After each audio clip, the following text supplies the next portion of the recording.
പലതരം ചേരുവകൾ. ഇന്ന് നമുക്ക് എങ്ങനെയാണ് ഫ്രൈഡ് റൈസ് തയ്യാറാക്കുന്നതെന്ന് നോക്കാം. ഈ ഒരു വീഡിയോയിൽ എല്ലാ ഡീറ്റെയിൽസും കറക്റ്റ് ആയിട്ട് കൊടുത്തിട്ടുണ്ട് കേട്ടോ. റൈസ് എങ്ങനെ കുക്ക് ചെയ്യേണ്ടതെന്നും ഏത് റൈസാണ് എടുക്കേണ്ടതെന്നും എല്ലാവരും കറക്റ്റ് ആയിട്ട് പറയുന്നുണ്ട്. നമുക്ക് കടയിൽ നിന്നൊക്കെ വാങ്ങിക്കുന്ന അതേ രീതിയിൽ തന്നെ അരി ഒടിയാതെ നല്ല പെർഫെക്റ്റ് ആയിട്ട് നല്ല ഫ്രൈഡ് ആയിട്ട് റൈസ് എങ്ങനെ കിട്ടാമെന്നും നമുക്കിതിൽ നോക്കാം. അതുപോലെ തന്നെ നല്ല ടേസ്റ്റി ആയിട്ടുള്ള ഒരു ചിക്കൻ ഫ്രൈ ചെയ്താണ് ഇതിൽ ചേർത്തിട്ടുള്ളത്. ഈ ഒരു റെസിപ്പി നമുക്ക് ചിക്കൻ ഫ്രൈഡ് റൈസ് കഴിക്കാനായിട്ട് മറ്റൊരു കറിയുടെ ആവശ്യം തന്നെയില്ല. എല്ലാവരും ട്രൈ ചെയ്ത് നോക്കാം. ഫ്രൈഡ് റൈസിന് റൈസ് എടുക്കുമ്പോൾ ഡബിൾ ബോയിൽഡ് ബസ്മതി റൈസ് തന്നെ എടുക്കാം കേട്ടോ. ഞാനിപ്പോൾ ഇവിടെ ചെല്ല ബസ്മതി റൈസ് ആണ് എടുത്തേക്കുന്നത്. ഡബിൾ ബോയിൽഡ് ആകുമ്പോൾ പെട്ടെന്ന് അങ്ങ് വെന്ത് പോവില്ല, ഉടയുമില്ല. കറക്റ്റായിട്ട് ഈ വീഡിയോയിൽ പറയുന്ന പോലെ തന്നെ കുക്ക് ചെയ്തെടുത്താൽ കറക്റ്റായിട്ട് നമുക്ക് എടുക്കാം കേട്ടോ.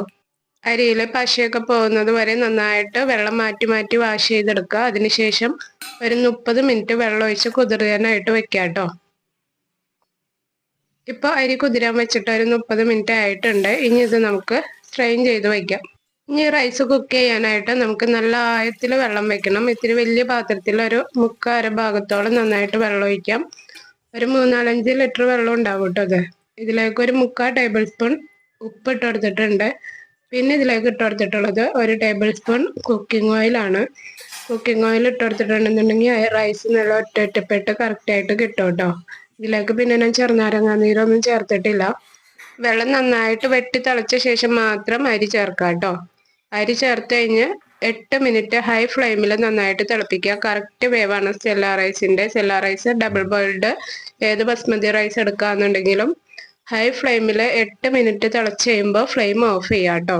ഇപ്പൊ കണ്ടില്ല, റൈസ് കംപ്ലീറ്റ് കുക്കായിട്ടില്ല. ഇങ്ങനെ ഉടയണ ഒരു പാകത്തിലാണ് ഇരിക്കണത്. നല്ല പശപ്പ് വന്നിട്ടില്ല. ഇനി ഒരു 2 മിനിറ്റ് അടച്ച് അങ്ങനെ തന്നെ വെക്കാം കേട്ടോ. ഈ ഒരു സമയം കൊണ്ട് നമ്മുടെ അരി ഇച്ചിരി സോഫ്റ്റ് ആവും. ഫ്ലെയിം ഓഫ് ചെയ്ത് 2 മിനിറ്റ് അടച്ച് വെക്കാം കേട്ടോ. അടച്ച് വെച്ച ശേഷം സ്ട്രെയിൻ ചെയ്തെടുക്കുക. ഇങ്ങനെ ചെയ്യുമ്പോൾ അരി വല്ലാതെ കുക്കായി പോവുകയുമില്ല, എന്നാൽ ഒരു സോഫ്റ്റ്നെസ് കിട്ടുകയും ചെയ്യും. കംപ്ലീറ്റ് അരിയുടെ ഒരു സോഫ്റ്റ്നെസ് കിട്ടണ വരെ നമ്മൾ തിളപ്പിച്ചിട്ടുണ്ടെന്നുണ്ടെങ്കിൽ അരി വല്ലാതെ വെന്ത് പോവും. പിന്നെ നമ്മൾ ഫ്രൈഡ് റൈസിന് ഫ്രൈ ചെയ്തെടുക്കുന്ന സമയത്തൊക്കെ അരി ഉടഞ്ഞൊക്കെ പോവും. അതുകൊണ്ട് ഈ ഒരു പാകത്തിന് കറക്റ്റായിട്ട് എടുക്കുക. ഇനി ഇതുപോലെ ഇളക്കി മറിച്ചിട്ടെടുത്ത് അരി ചൂടാറ്റാനായിട്ട് വെക്കാം കേട്ടോ.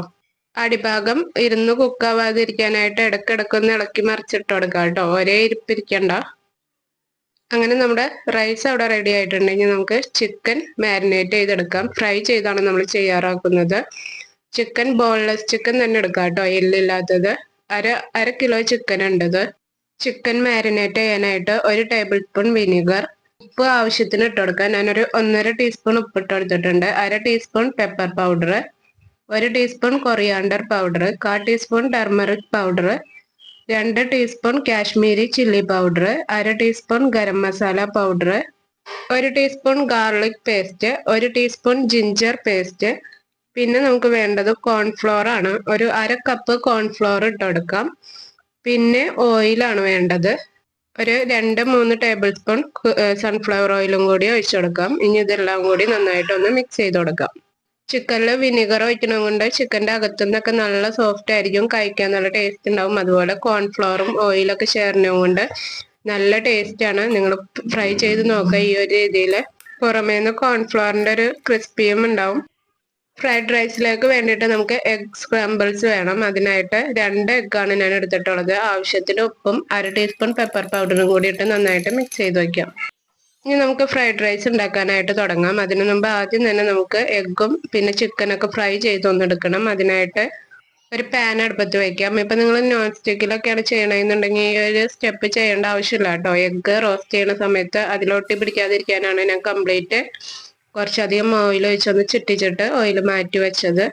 ഇനി എഗ്ഗ് ആദ്യം തന്നെ ജസ്റ്റ് ഒന്ന് സ്ക്രംബിളാക്കി എടുക്കാം. എഗ്ഗ് ജസ്റ്റ് ഒന്ന് കുക്കാക്കി എടുത്താൽ മതി. ഇതേപോലെ സ്ക്രംബിളാക്കി ഉടച്ചെടുക്കാം. ശരിക്കും ഇതൊരു ചൈനീസ് റെസിപ്പി ആയതുകൊണ്ട് തന്നെ ഹൈ ഫ്ലെയിമിലാട്ടോ എല്ലാവരും ചെയ്യേണ്ടത്. അപ്പം അതിനെ പറ്റിയൊരു തവ എൻ്റെ അടുത്തില്ല. അതുകൊണ്ടാണ് ഞാൻ ലോ മീഡിയം ഫ്ലെയിമിലും പിന്നെ പറ്റുമ്പോഴൊക്കെ ഹൈ ഫ്ലെയിമിലാക്കി ഇടുന്നുണ്ട്. നല്ല ഹൈ ഫ്ലെയിമിൽ ഓയിൽ ചൂടാക്കിയിട്ട് സാധനങ്ങൾ ഇടുമ്പോഴാണ് ആ ഒരു നല്ല അവരുടേതായ ഒരു ടേസ്റ്റ് വരണത്. ഇനി നമുക്ക് ചിക്കൻ ഒന്ന് ഫ്രൈ ചെയ്തെടുക്കാം. ഒരു 3-4-5 ടേബിൾ സ്പൂൺ ഓയിൽ ഒഴിച്ചെടുത്തിട്ടുണ്ട്. ഇനി ഇതിലേക്ക് ചിക്കൻ ഇട്ടെടുത്ത് നന്നായിട്ടൊന്ന് ഫ്രൈ ചെയ്തെടുക്കാം. ഒരു മിനിറ്റോളം നന്നായിട്ടൊന്ന് ഒരു സൈഡ് ഫ്രൈ ആയ ശേഷം തിരിച്ചിട്ടെടുത്ത് എല്ലാ സൈഡും നന്നായിട്ടൊന്ന് ഫ്രൈ ചെയ്ത ശേഷം കോരിയെടുക്കാം കേട്ടോ. കോൺഫ്ലവർ ചേർത്തേക്കണേന്റെയാണ് കുറച്ചിങ്ങനെ അടി പിടിക്കുന്നത്. അപ്പൊ നിങ്ങളുടെ നോൺ സ്റ്റിക്ക് ഒക്കെ ആണെന്നുണ്ടെങ്കിൽ ഇങ്ങനെ അടി പിടിക്കില്ല കേട്ടോ. നോൺ സ്റ്റിക്കിൽ ഫ്രൈ ചെയ്തിട്ട് വേറൊരു പാത്രത്തിൽ ഫ്രൈഡ് റൈസ് തയ്യാറാക്കിയാലും മതി. ചിക്കന്റെ സ്ട്രക്ചർ കണ്ടോ, നല്ല സോഫ്റ്റ് ആണ്, കഴിക്കാൻ നല്ല ടേസ്റ്റ് ഉണ്ട്. ഈ ഒരു രീതിയിൽ കംപ്ലീറ്റ് ചിക്കൻ നമുക്ക് ഫ്രൈ ചെയ്തെടുക്കാം. റൈസ് അപേക്ഷിച്ച് എൻ്റെ കയ്യിൽ ചിക്കൻ ഇച്ചിരി അധികം ഉണ്ട് കേട്ടോ. അപ്പൊ നിങ്ങൾക്ക് 1/2 കിലോ റൈസിന് 1/2 കിലോ ചിക്കൻ ആ ഒരു രീതിയിൽ എടുത്താൽ മതി. ഇനി നമുക്ക് ഫ്രൈഡ് റൈസ് റെഡിയാക്കാം. അതിനായിട്ട് ഞാൻ ഓയിൽ എടുത്തേക്കുന്നത് ചിക്കൻ ഫ്രൈ ചെയ്ത ഓയിൽ തന്നെ ആട്ടോ എടുത്തേക്കണേ. അതിൽ അടി പിടിച്ചതൊക്കെ ക്ലീൻ ചെയ്ത് സെറ്റാക്കി എടുത്തതേ ഉള്ളൂ. ഈ ഒരു പ്രോസസ്സ് നിങ്ങൾ ഹൈ ഫ്ലെയിമിൽ ചെയ്യാന്നുണ്ടെങ്കിൽ കൂടുതൽ നന്നായിരിക്കും കേട്ടോ. ഞാൻ ഹൈ മീഡിയം ഫ്ലെയിമിലിട്ടാണ് ചെയ്യുന്നത്. വെളുത്തുള്ളി ഇഞ്ചിയൊന്നും കരിഞ്ഞു പോവരുത്. അപ്പൊ നമ്മുടെ കയ്യിൽ അതിന് പറ്റിയൊരു തവി ഉണ്ടെങ്കിലാണ് ഹൈ ഫ്ലെയിമിലിട്ട് പെട്ടെന്ന് അങ്ങനെ അങ്ങോട്ട് ആക്കിയെടുക്കാൻ പറ്റുള്ളൂ. അപ്പൊ അതുപോലെ ഇല്ലാത്തവര് നിങ്ങൾക്ക് പറ്റുന്ന അനുസരിച്ച് തീ അഡ്ജസ്റ്റ് ചെയ്ത് ചെയ്യാം കേട്ടോ. പാൻ അടുപ്പത്ത് വെച്ച് 3-4 ടേബിൾ സ്പൂണോളം ഓയിൽ ഒഴിച്ചെടുത്ത് നന്നായിട്ട് ചൂടായ ശേഷം 3 ടീസ്പൂൺ ഗാർലിക് പേസ്റ്റും 2 ടീസ്പൂൺ ജിഞ്ചർ പേസ്റ്റും ഇട്ട് കൊടുക്കുക. നന്നായിട്ട് ഫ്രൈ ചെയ്തെടുക്കാം. അതിനുശേഷം വെജിറ്റബിൾസ് എല്ലാം ഇട്ട് കൊടുക്കാം. ആദ്യം തന്നെ ഞാൻ ഇട്ട് കൊടുത്തത് ക്യാരറ്റും ബീൻസും ആണ്. അത് ജസ്റ്റ് നന്നായിട്ടൊന്ന് ഫ്രൈ ചെയ്ത ശേഷം ബാക്കിയുള്ള cabbage, capsicum, green chilli, onion എല്ലാവരും ഇതേ രീതിയിൽ തന്നെ കട്ട് ചെയ്യണം കേട്ടോ. ഒനിയൻ ആണെങ്കിലും ഇതേ രീതിയിൽ ചതുരത്തിൽ ഇങ്ങനെ കട്ട് ചെയ്യണം. ഓരോന്നും നിങ്ങൾക്ക് ഇഷ്ടമുള്ള വെജിറ്റബിൾസ് അതനുസരിച്ച് എടുക്കാം കേട്ടോ. ഇപ്പൊ ഞാൻ എടുത്തേക്കണ അളവുകളും മുകളിൽ എഴുതി കാണിച്ചിട്ടുണ്ട്. റൈസ് നമ്മൾ ഉപ്പിട്ട് വേവിച്ചേക്കണേണ്. അതുകൊണ്ട് ഈ ഒരു വെജിറ്റബിൾസിന് മാത്രം ആവശ്യമായിട്ടുള്ള ഉപ്പ് മതി. അതുകൊണ്ട് ഉപ്പ് വളരെ കുറച്ചിട്ട് എടുക്കുക. ആവശ്യമുണ്ടെന്നുണ്ടെന്നുണ്ടെങ്കിൽ നമ്മൾ ഫ്രൈഡ് റൈസ് റെഡിയാക്കിയ ശേഷം ഉപ്പ് ഇട്ട് കൊടുക്കാമല്ലോ. അപ്പൊ ഞാനിപ്പോ ഒരു 3/4 ടീസ്പൂൺ 1 ടീസ്പൂണോളം ഉപ്പ് ഇട്ട് കൊടുത്തിട്ടുണ്ട്. നന്നായിട്ട് മീഡിയം ഹൈ ഫ്ലെയിമിലിട്ട് ഫ്രൈ ചെയ്തെടുക്കാം. ഒരു 3/4 ഭാഗം വേവായ ശേഷം ഇതിലേക്ക് ഒരു 1/4 ടീസ്പൂണിന് മുകളിലായിട്ട് 1/3 ടീസ്പൂൺ പെപ്പർ പൗഡർ ഇട്ട് കൊടുത്തിട്ടുണ്ട്. പിന്നെ ഡാർക്ക് സോയ സോസ് 1 ടീസ്പൂൺ ഇട്ട് കൊടുത്തിട്ടുണ്ട്. പിന്നെ 1/2 ടീസ്പൂൺ ചില്ലി പൗഡർ ഇട്ട് കൊടുക്കുക. 1 ടീസ്പൂൺ ഗരം മസാല പൊടി, പിന്നെ 1/2 ടീസ്പൂൺ വിനീഗർ ഇട്ട് കൊടുക്കാം. പിന്നെ 1/2 ടീസ്പൂൺ അജിനോമോട്ടോ ആണ് ഞാൻ ഇട്ട് കൊടുത്തേക്കണേ. 1/4 ടീസ്പൂണൊക്കെ മതിയാവും കേട്ടോ. അപ്പൊ ഇത് ഓപ്ഷനിലാണ്, നിങ്ങൾക്ക് വേണ്ടെന്നുണ്ടെങ്കിൽ ഒഴിവാക്കാം. പിന്നെ 1/2 ടീസ്പൂൺ പഞ്ചസാരയും കൂടി ഇട്ട് നന്നായിട്ടൊന്ന് മിക്സ് ചെയ്ത് കൊടുക്കാം. നല്ലൊരു ടേസ്റ്റിന് വേണ്ടിയിട്ടാണ് നമ്മൾ അജിനോമോട്ടോ ചേർക്കുന്നത്. പിന്നെ നിങ്ങൾക്ക് വീട്ടിലൊക്കെ ഉണ്ടാക്കുമ്പോൾ ഒഴിവാക്കണം എന്നുണ്ടെങ്കിൽ ഒഴിവാക്കാം കേട്ടോ. നന്നായിട്ട് 1 മിനിറ്റ് ഒന്ന് ഫ്രൈ ചെയ്ത ശേഷം റൈസ് ഇട്ട് കൊടുക്കാം. ഞാൻ ആദ്യം തന്നെ പകുതി റൈസ് ഇട്ട് കൊടുത്തോളൂ കേട്ടോ. എല്ലാ സ്ഥലത്തേക്കും നന്നായിട്ട് വെജിറ്റബിൾസ് ഒക്കെ ഒന്ന് മിക്സ് ആക്കി എടുക്കാം. അതിനുശേഷം ബാക്കിയുള്ള റൈസും കൂടി ഇട്ട് കൊടുത്ത് നന്നായിട്ടൊന്ന് മിക്സ് ചെയ്യാം.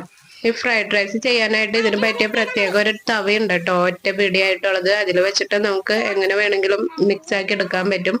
ഇപ്പൊ വീട്ടിലൊക്കെ സാധാരണ എല്ലാവരുടെ അടുത്ത് അത് ഉണ്ടാവണമെന്നില്ല. അപ്പൊ സാധാരണക്കാർക്ക് ഇതേപോലെ റെഡിയാക്കി എടുക്കാം. നമ്മൾ റൈസ് ഒക്കെ കുക്ക് ചെയ്യുന്നത് ഞാൻ പറഞ്ഞ റൈസ് തന്നെ എടുക്കുകയും അതേപോലെ തന്നെ കുക്ക് ചെയ്യുകയൊക്കെ ചെയ്യാന്നുണ്ടെങ്കിൽ പെർഫെക്റ്റ് ആയിട്ട് നമുക്ക് റൈസ് ഉടയാതെ ഇതുപോലെ കറക്റ്റ് ആയിട്ട് കിട്ടും. എങ്ങനെ മിക്സ് ചെയ്താലും റൈസ് ഉടയൂല കേട്ടോ.